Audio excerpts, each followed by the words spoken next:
Rome, the Eternal City, capital of the history and art, birthplace of Western civilization.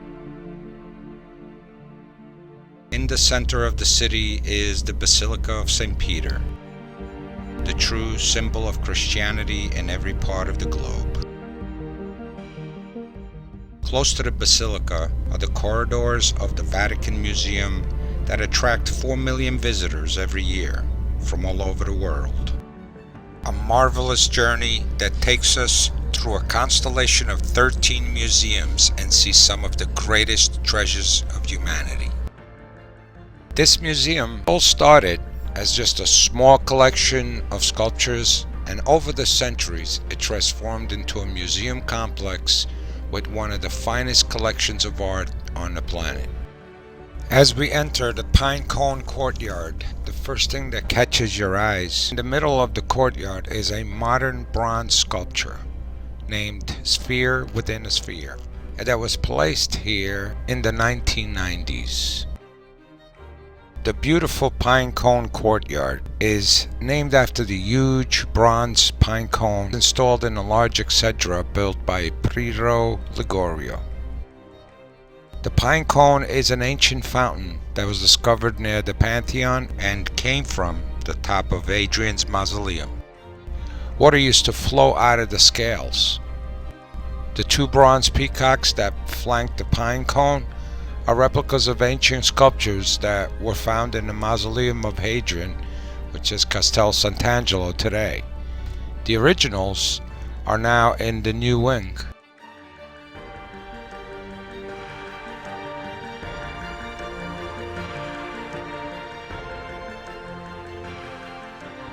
This collection goes back to 1480 with the discovery of the Roman statue Apollo. It can still be seen in the museum's octagonal courtyard. It was placed there in 1503 by Julius II, and as decades passed, some popes added to the amazing collection.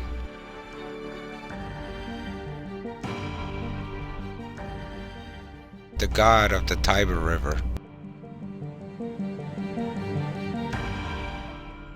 The statue group was found in 1506 on the Esquiline Hill in Rome and immediately identified as the Laocoon described by Pliny the Elder as a masterpiece of the sculpture of Rhodes.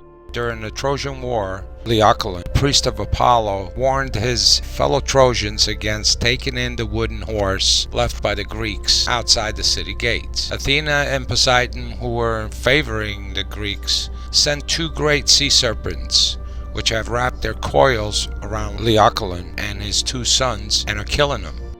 From the Roman point of view, the death of these innocents was crucial to the decision of Aeneas, who listened to Laocoon's warning to flee Troy, and this led to the eventual founding of Rome. At least that's what the legend says. Entering the Hall of Animals.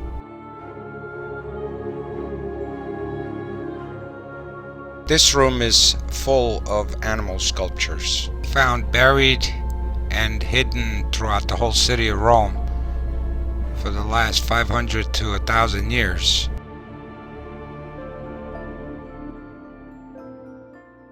This is some amazing art.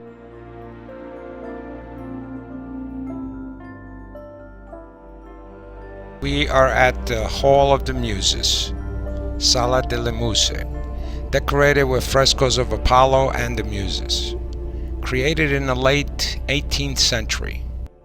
The centerpiece here is the Belvedere torso. The statue was found in the Campo di Fiori and is signed by Apollonius of Athens, a Greek sculptor of the 1st century BC. Unfortunately, the legs and the arms are missing, but the torso is considered a perfect example of the male anatomy. Inspired Michelangelo for his nudes on the ceiling of the Sistine Chapel. The adjoining room, Sala Rotonda, with its circular room and domed ceiling, was modeled after the Pantheon. The floor is paved with a Roman mosaic from the 2nd or early 3rd century AD that depicts various sea monsters and other mythological figures. The floor was discovered in Otricoli, a small town in Umbria. In the middle of the room is a large porphyry basin, the so-called bathtub of Nero. It was found in Nero's golden house. The niches surrounding the rooms hold a variety of statues, the most impressive in the colossal statue of Hercules in bronze from the 2nd century AD. The statue with the eagle at its feet is Emperor Claudius. Juno, queen of the gods and the protectress of women. In the Sala Croce Greca of Pope Pius Clement, we have the sarcophaguses of Saint Constantina, daughter of Constantine, and Saint Helena, wife of Constantine the Great. The two sarcophaguses are made of porphyry, only found in Egypt. It's very rare and only used for imperial monuments. We are at the Egyptian Museum entrance, in which we will skip.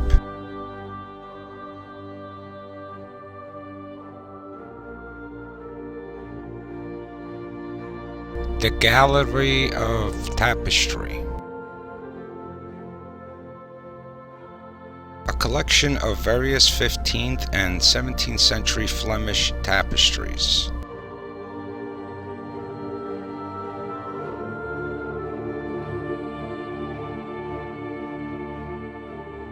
Notice while walking past the resurrection of Jesus, the eyes as well as the body turns towards you.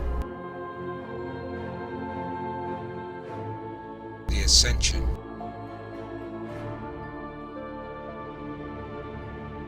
Gallery of Maps, the final and longest gallery, 175 meters, which is 600 feet, is the Galleria delle Carte Geografiche. The walls of this gallery are decorated with large paintings of maps created by Antoni Danti between 1580 and 1583. The maps show Italian cities, islands in the Mediterranean Sea, and papal territories. The ceiling frescoes reflect events that took place at the places on the wall. Okay, we're going to a map area that we're familiar with and see what it looked like centuries ago. This is like ancient Google Earth. Frascati, good wine here. Monte San Giovanni, this is where I was born. Strangolagalli, my mother's birthplace and my sister. On the bottom left hill is Ruffinone, now called Frosinone, our province. On the top right is Lifola, today called Isola Liri, meaning Island of Liri. The Liri is the name of the river that surrounds the town. You got to see the great waterfall there as well. Top left at the fork of the river is Casamari, birthplace of Caius Marius, who reformed the Roman army. Also a very famous place for its abbey. This is the area we came from, La Bella Ciociaria.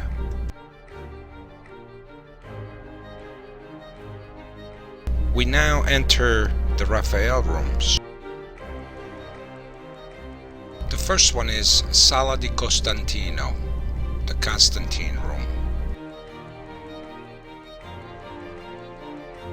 These rooms were painted by Raphael between the year 1508 and 1524. Commissioned by Pope Julius. Dedicated to Emperor Constantine, who legalized Christianity in Rome. Each of the four walls is an episode of his life.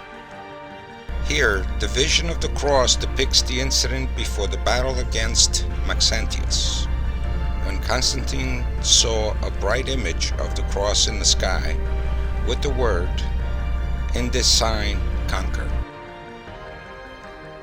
Well, we all know the outcome. Constantine defeats his opponent as you see him thrown into the Tiber River, resulting not only in Constantine's being the sole ruler of the Roman Empire, but also a victory of Christianity over paganism. Stanza di Eliodoro.